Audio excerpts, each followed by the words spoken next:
My mom refused to pick up my daughter from school after she threw up. "I'm not a chauffeur," she said.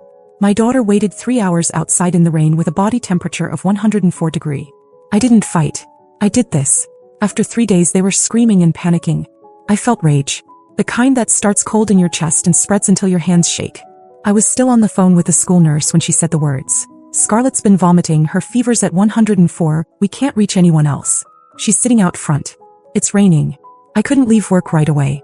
I was leading a meeting that had taken weeks to prepare for, but the second I hung up, I called my mother. 10 minutes from the school. Retired. Nothing else to do. She picked up like it was any normal Tuesday, and when I asked her to get Scarlett, she laughed. Then she said it. "I'm not a chauffeur." That exact sentence. I was silent. She went on. Said she wasn't going to drop everything just because my daughter got a little sick. That I had Scarlett, not her. That she already did her time. Then she hung up. I stared at my phone and I felt something twist in me. I wasn't sad. I wasn't disappointed. I was furious. Because this wasn't the first time she had let me down, but it was the first time her selfishness had real consequences. Scarlett had nobody else nearby. I had no other backup. I ran to my car and drove like a maniac, switching lanes, shouting at red lights. It took me an hour and 12 minutes to get to the school. By then the rain was heavier. My daughter was still sitting there. On a stone bench, soaked, shivering, her cheeks red from the fever. Her backpack was open beside her. She was trying to keep it dry with her body. I grabbed her and drove straight to the ER. She didn't talk. She could barely move. She was limp against me. They took her in immediately. The fever had climbed. 104.6. Her breathing was shallow. They said she was close to collapsing from dehydration. They hooked her up to fluids, oxygen, everything. A nurse asked me when she last kept fluids down. I didn't even know. I just stared at the monitor. That night, I sat in the hospital room with her while she slept under wires and tubes. And the whole time I kept hearing my mom's voice. "I'm not a chauffeur." I kept thinking about all the ways I'd supported them. The money I sent every month. The groceries. The bills I paid without being asked. The way they always told people I was the responsible one, because I never said no. I opened my laptop at 6 a.m. the next morning. Logged into every account they depended on. Rent assistance? Gone. Grocery delivery? Cancelled. Insurance premiums I'd been covering for 2 years? I didn't even text them. I wanted them to feel what Scarlett felt. Alone. Forgotten. For now I stayed silent. But I knew the moment they realized what I'd done, the begging would start. The excuses. The guilt trips. And I was going to sit back and watch it all burn. The silence was satisfying. 3 full days, not a single call, not a single text. I didn't hear a word from my parents. Scarlett was still in the hospital, recovering. Her fever had dropped, but her lungs were still crackling. She needed oxygen and monitoring. I stayed with her the entire time. Slept on the fold-out chair. Ate crackers from the vending machine. I only left once to go home, grab some clothes, and check on the cats. That's when I noticed the first voicemail. It was from my dad. Casual. Asking if I could send the usual gas money. He was planning to drive out to the lake that weekend. I didn't reply. That night, I got another message, this time from my mom. Shorter, a bit sharper. She said their card got declined at the grocery store. Asked if I forgot to send this month's transfer. So I said nothing. Day 3 was when the shift happened. The first wave of confusion turned into anger.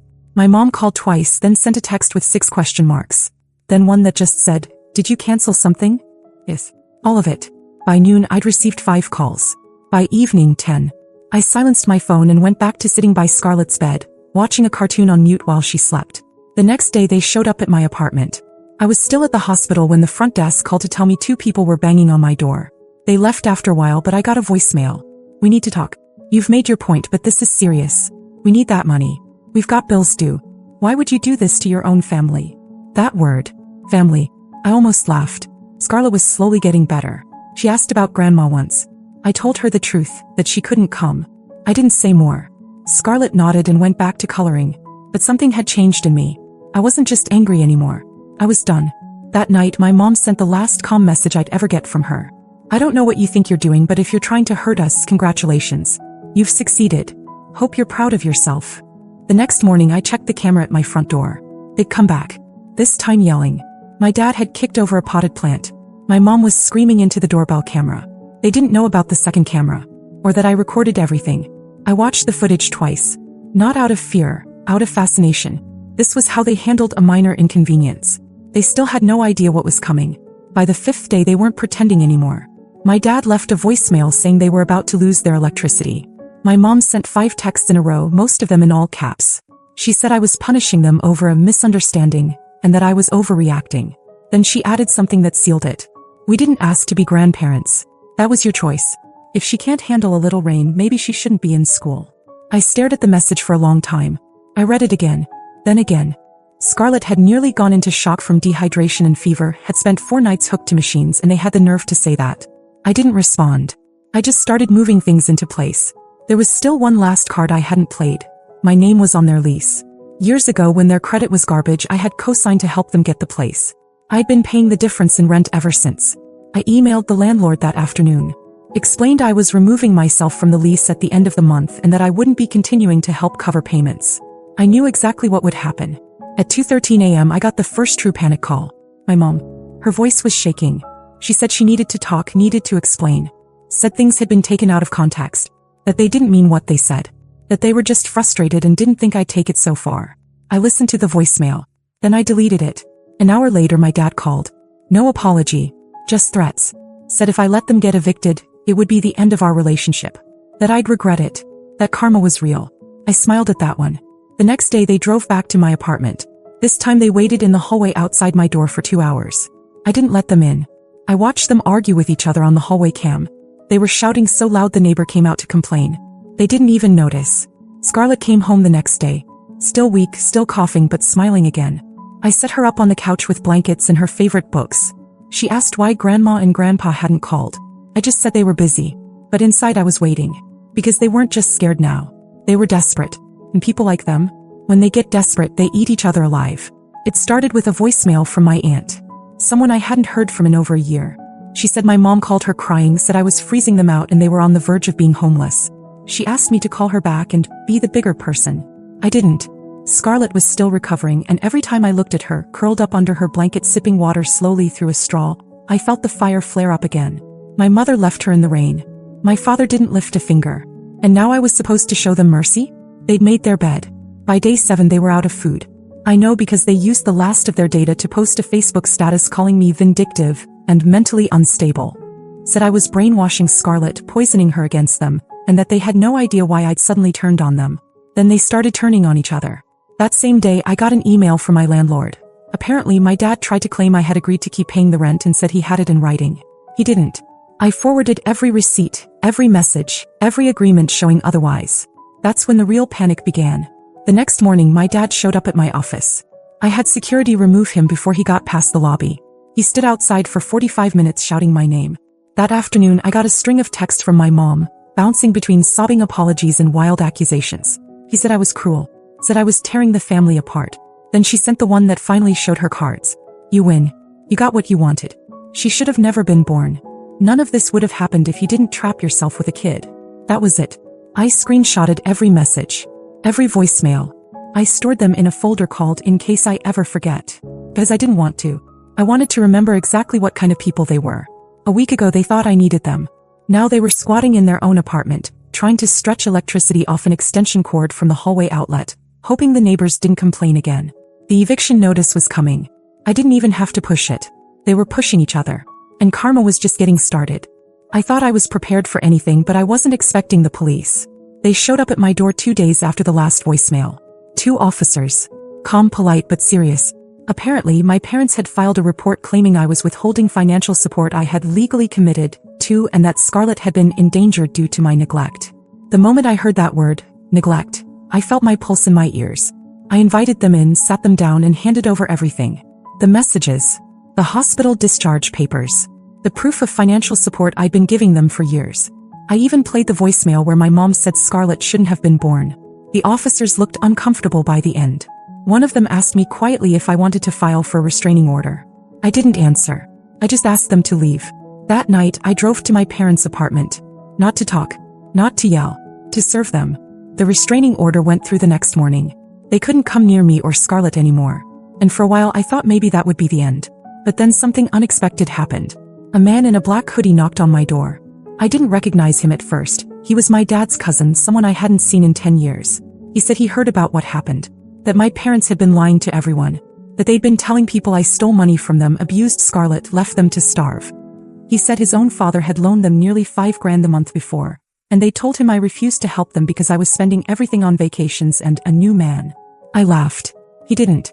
He said I wasn't the only one they'd scammed. Turns out, for the past 6 months, my parents had been borrowing from almost everyone in the family, selling jewelry, even trying to refinance a car that wasn't in their name, mine. And then he told me something I didn't know.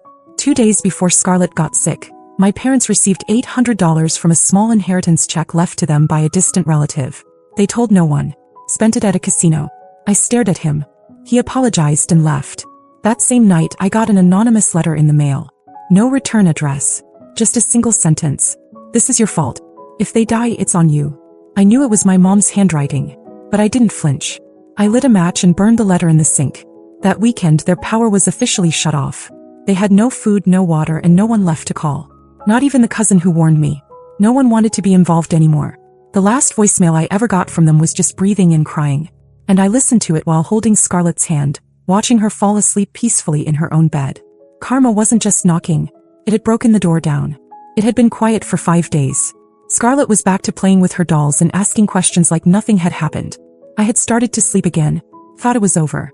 I thought they'd finally disappeared. Too humiliated, too broken to try anything else. I was wrong. It was a Sunday night when the power flickered. Then died. I checked the breaker. Everything inside was fine. I opened the door to see if anyone else in the building was having issues, and froze. There, standing just inside the apartment building's main entrance, were my parents. My mom was holding a wrench. My dad had a pair of bolt cutters. They'd cut the main power to the building. Not just mine, everyone's. My neighbor across the hall came out just in time to see them run. The police came within minutes. I handed them the restraining order, showed them the footage from the hallway cam, and they went after them. It took less than 24 hours. They were arrested. But that wasn't the end. The next day, I got a call from a lawyer. Apparently, my parents had taken out a payday loan using forged documents, ones that listed me as a co-signer. They'd been using my name, my information, and even Scarlett's identity to try to pull in more cash. They never thought I'd find out. The amount wasn't massive, about $3,000, but the betrayal was. They'd used my daughter's social security number to apply for emergency aid. Twice. That's when I stopped being angry. I got strategic. I called the credit bureaus, froze everything, filed identity theft reports, sent in the signed restraining order and copies of the police report. Then I made one last move. I pressed charges. 2 days later, I got a letter from my father, handwritten from county jail. 3 pages of apology. He blamed my mother for everything. Said he didn't know about the stolen identity. Said he loved Scarlett. That he was ashamed. At the bottom, he wrote one final sentence. Please don't let me rot here. You're still my daughter. I didn't respond. Instead, I took Scarlett to a small cabin upstate for the weekend. No signal. No noise. Just us. And for the first time in weeks, I looked at her and felt peace. They broke themselves not because of anything I did, but because they thought they were untouchable. They thought my love was unlimited. They thought they could use it like a checkbook, like a weapon, like a shield. But love has limits. And I found mine the day they left my daughter in the rain, choking on a fever, waiting for a ride that never came. Now she'll never have to wait for anyone again. Especially not them. The update. I thought I wouldn't hear from them again. After the court dates, after the restraining orders were finalized, after I told the DA I wasn't interested in a plea deal, just accountability. Things were calm. Almost unnaturally so. Scarlett healed faster than I did. She was back to school, back to smiling. I stopped checking the cameras every night. I stopped expecting chaos. Then last Friday someone knocked on my door. It wasn't them. But it wasn't no one either. It was a woman named Teresa. She said she worked with a local church's outreach program and that she'd been asked to visit me by my parents. I didn't say anything. She hesitated, then said they were in a transitional shelter now. That my mom had been placed on suicide watch. That my dad had been diagnosed with severe liver damage. They had nothing. No car. No friends. No money. Just desperation. And apparently some guilt. She handed me a sealed envelope and said they asked her to deliver it because I wouldn't accept calls or letters. She said she wasn't taking sides, just trying to help both of us heal. I took the envelope, closed the door. I didn't open it right away. It sat on my kitchen counter for 2 days. When I finally opened it, there were just 2 things inside. A folded photograph of me holding Scarlett as a newborn, and a note written in my mother's handwriting. We failed you. We failed her. If we could trade places, we would. But we can't. If this is the last thing we ever say to you, let it be this. We were wrong. And you were right. About everything. I didn't cry. I didn't feel peace. What I felt was a strange kind of stillness. Like when a storm finally passes and everything is quiet, not because it's over, but because something new is about to begin. I haven't decided what to do next. Maybe I'll visit them one day. Maybe I won't. But they don't get to decide anymore. Not how this ends. Not how we heal. That belongs to me and Scarlett now. And we're just getting started.